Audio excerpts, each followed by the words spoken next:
essayé de le sauver. Il a pris un criminel nommé Barabbas, il a mis Jésus d'un côté, la canaille de l'autre, et il a dit au peuple, « Lequel voulez-vous que je vous relâche ?» C'est à peine croyable, mais ils ont tous dit, « Relâche-nous Barabbas ». Aujourd'hui, vous aussi, vous devez faire un choix.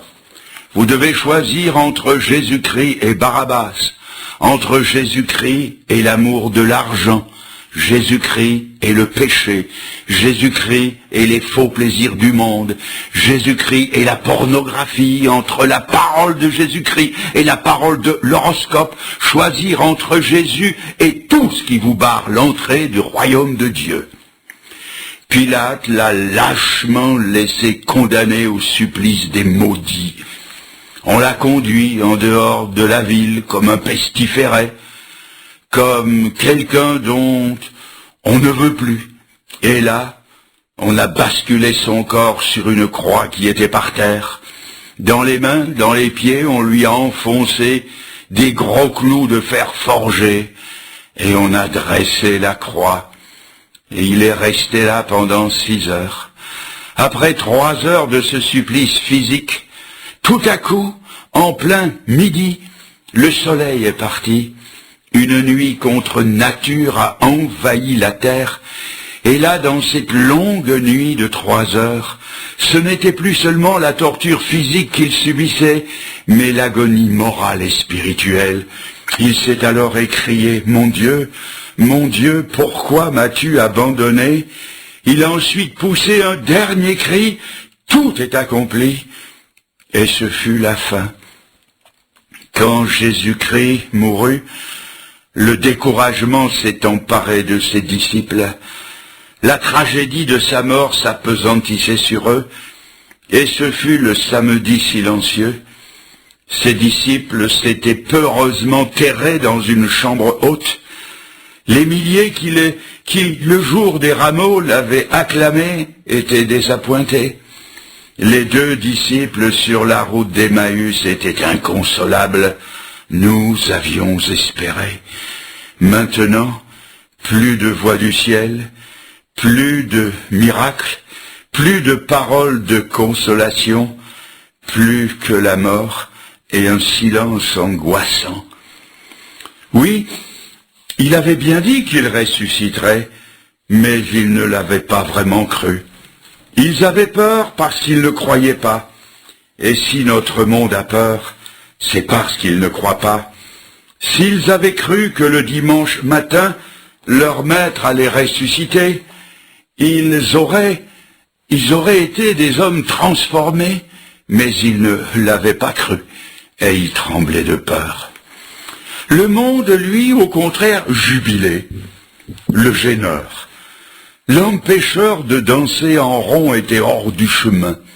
Caïphe et Anne, les grands prêtres, se frottaient les mains. Le vendredi soir, 2 hommes, Joseph d'Arimathée et Nicodème, sont allés réclamer le corps à Ponce Pilate. On l'a descendu de la croix et mis dans un tombeau neuf taillé dans le roc. On y a roulé une grosse pierre à l'entrée et des gardes ont été postés devant. Le silence du sabbat passe et ce dimanche de Pâques, avant que le soleil brille, 2 femmes se rendent au tombeau avec des parfums et des aromates pour embaumer le corps du maître bien-aimé. Elles s'approchent et dans la pénombre, elles distinguent vaguement l'entrée de la grotte et les soldats. Elles ne savent que faire. Quand tout à coup, il y a un tremblement de terre. Un personnage éblouissant de clarté descend du ciel, roule la pierre et dit à ces femmes le message extraordinaire, plus stupéfiant qu'oreille humaine n'ait jamais entendu. Il n'est pas ici, il est ressuscité. Elles ont regardé et le tombeau était vide. La résurrection de Jésus-Christ, c'est le plus grand message du monde. Et c'est en même temps le fondement du christianisme. Jugez-en. Si Jésus-Christ n'est pas ressuscité, il est le plus grand blasphémateur de tous les temps. C'est un mystificateur. S'il n'est pas ressuscité, c'est un menteur et il n'était pas ce qu'il prétendait être. Si Jésus-Christ n'est pas ressuscité, la Bible est fausse. Il ne nous reste plus qu'à la déchirer, la jeter. Si Jésus n'est pas ressuscité, Dieu n'a jamais parlé. Vous et moi, nous sommes encore dans nos péchés. Nous sommes sur le chemin de l'enfer, et il n'y a pour nous qui croyons ni salut, ni ciel, ni espérance. Si Jésus n'est pas vivant, nous ne savons pas d'où nous venons, ni ce que nous faisons, et nous ne savons pas où nous allons. Mais il est ressuscité. La Bible le dit, et l'histoire le confirme. Les anciens nous ont raconté ce que fut le 11 novembre 1918. Quel jour que celui-là, où toutes les cloches du pays ont sonné pour annoncer la fin de la tuerie. Que dire de ce 6 mai 1944, immortalisé par le film Le jour le plus long? Pendant 4 longues années, nous avions été sur la botte de l'ennemi et nous apprenions ce jour-là que la liberté débarquait enfin sur les plages de Normandie. Et 1 an plus tard, le 8 mai 1945, la grande nouvelle éclatait. C'était la fin de la plus terrible boucherie de tous les temps. Les prisonniers allaient revenir, les familles allaient se retrouver comme autrefois. Quelle nouvelle que celle-là! Eh bien, ces nouvelles-là ne sont pas comparables avec celle qui a été proclamée ce matin du dimanche de Pâques. Il n'est pas ici, il est ressuscité. Les femmes ont regardé, le tombeau était vide. Nous adorons devant un tombeau vide. Cela veut dire que Jésus-Christ est vivant aujourd'hui. Il est à la droite de Dieu et il intercède, il prie pour ses enfants qui sont ici sur la terre. Il est l'homme-Dieu qui vit à toujours, aussi Dieu qu'il était homme et aussi homme qu'il était Dieu. Et si vous pouviez le voir dans la gloire, vous verriez les marques des clous faites dans ses mains et dans ses pieds. Cela veut dire que Jésus-Christ est ressuscité corporellement et qu'il est sorti du tombeau avec le même corps qui avait été pendu à la croix. C'était à ce point vrai que quand il a montré ses mains à Thomas, celui-ci n'a pas pu retenir ce cri d'adoration. Mon Seigneur et mon Dieu. Plusieurs diront peut-être, je ne peux pas y croire. Pourtant, il y a autant de preuves de la résurrection de Jésus-Christ qu'il y en a de l'existence de Charlemagne et même de Louis XIV. 2 hommes de loi, sceptiques, à la fin du siècle passé, se sont rencontrés avec pour but de démolir le christianisme et de lui porter un coup mortel. Pour cela, ils se sont assignés 2 objectifs. 1.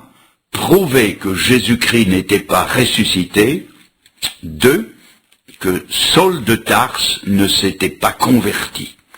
Il est vrai qu'arriver à démolir la résurrection de Christ et la conversion de l'apôtre Paul serait porter un coup fatal au christianisme.